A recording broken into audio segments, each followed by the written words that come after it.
Hello, curious minds. Mr. Curious here, back with another video. So make sure to sit back and relax, maybe grab a snack or two. And with that said, I'll let my assistant take it from here. Have you ever looked back at an old photo and wished you could go back? A childhood home, a relationship, a time when life felt simpler? But what if the past wasn't actually better? What if your mind is simply rewriting history? We often believe our happiest days are behind us. Psychologists call this a form of nostalgic bias. Our memories don't replay the past, they reconstruct it, and sometimes they leave out the parts we'd rather forget. Think back to one of your happiest memories. Maybe it was your childhood, your first love, a family vacation, or simply a time when life felt easier. Now, ask yourself, how much of that memory actually happened the way you remember it? Most of us believe our memories are like videos, perfect recordings of the past. But the truth is, they're nothing like a camera.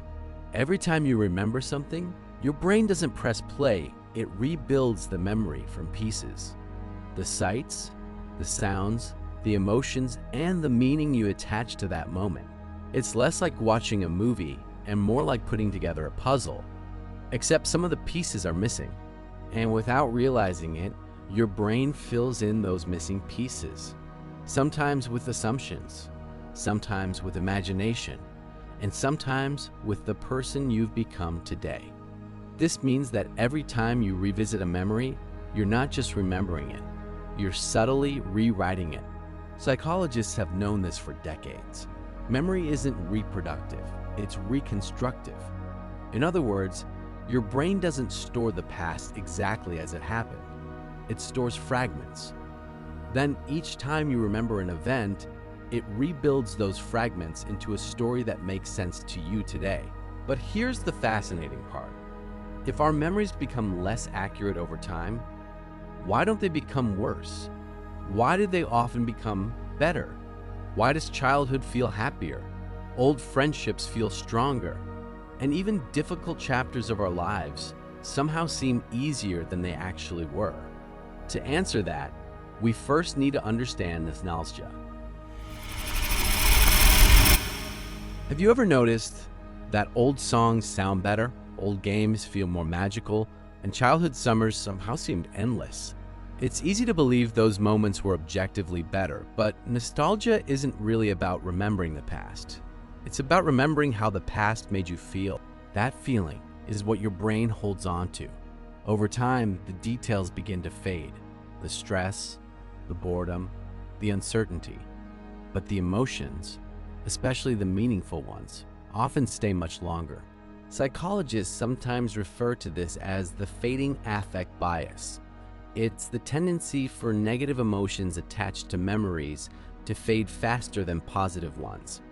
In other words, your mind slowly softens the difficult parts while preserving the moments that made life meaningful.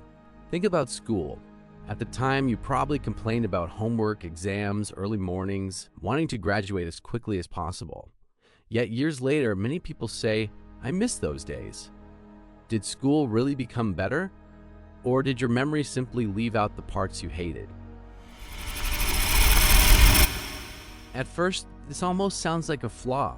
Why would our brains distort reality? Wouldn't it be better to remember everything exactly as it happened?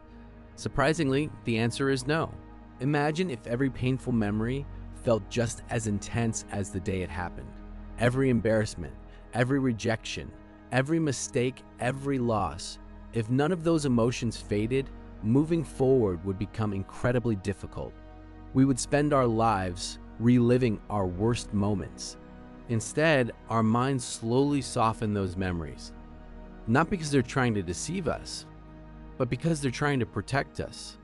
Over time, the pain becomes quieter. The lesson remains, but the suffering slowly fades. And that's what allows us to keep moving forward. Think about someone who's learned to ride a bicycle. They probably remember falling, scraping their knees, feeling frustrated. But years later, that's rarely the first thing they think about. Instead, they remember the freedom, the laughter, the feeling of finally getting it right. The pain disappears, the meaning stays. In many ways, nostalgia isn't your brain trying to recreate the past.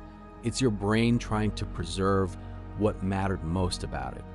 Not every detail, not every conversation, not every bad day, just the parts that helped shape who you are today.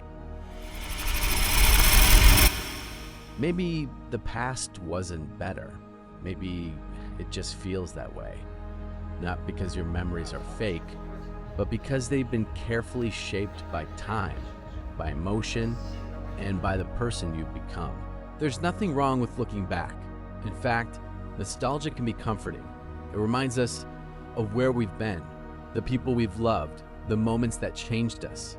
It gives us a sense of identity, a reminder that we've lived, that we've grown, that we've survived. The danger begins when nostalgia becomes comparison, when every new experience is measured against an idealized past, when today can never compete with yesterday, because yesterday no longer exists. Only your memory of it does. Perhaps the greatest gift nostalgia gives us isn't the chance to return. It's the reminder that one day, the moments we're living right now will become someone else's version of the good old days, including this one. So don't spend your life trying to go back. Take what the past taught you, carry what truly mattered, and use it to build a future that one day you'll be just as nostalgic for.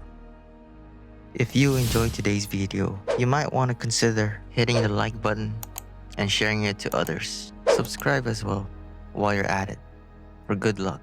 Additionally, if you're interested, why not check these videos I handpicked just for you? And as always, stay curious.